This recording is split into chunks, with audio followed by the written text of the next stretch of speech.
লতিফ সিদ্দিকী আর আওয়ামী লীগের সদস্য নন। দল থেকে বহিষ্কারের এই সিদ্ধান্তের পরপরই মন্ত্রিত্ব হারান তিনি। মন্ত্রিত্বের বিষয়টি সুরাহা হলেও জাতীয় সংসদে তার আসন নিয়ে রয়ে গেছে প্রক্রিয়াগত জটিলতা।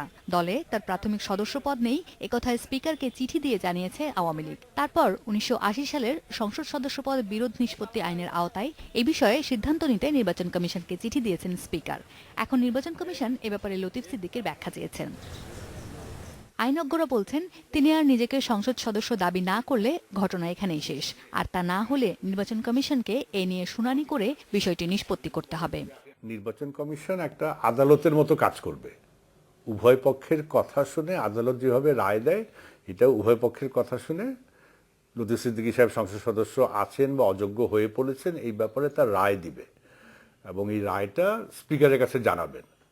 তখন স্পিকার নির্বাচন কমিশনের রায় অনুযায়ী নির্বাচন কমিশন যেটাই বলবে, যদি বলে যে উনি সংসদ সদস্য নাই, তাহলে স্পিকার ওই অনুযায়ী তার পদ শূন্য ঘোষণা করবেন।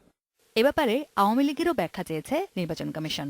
আমরা যে যুক্তিতে যে কারণে তার ব্যাপারে সিদ্ধান্ত নিয়েছিলাম, তো সেটাই আমরা এক্সপ্লেন করব। তার প্রাথমিক সদস্য পর্যন্ত মানে বহিষ্কার করা হয়েছে।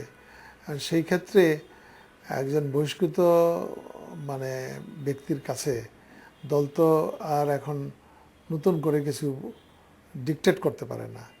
নির্বাচন কমিশনের যে কোনো সিদ্ধান্ত সঠিক মনে না হলে দুপক্ষের যে কেউই উচ্চ আদালতে যেতে পারবেন।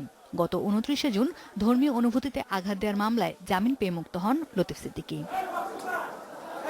আসমামিতা, ইন্ডিপেন্ডেন্ট নিউজ, ঢাকা।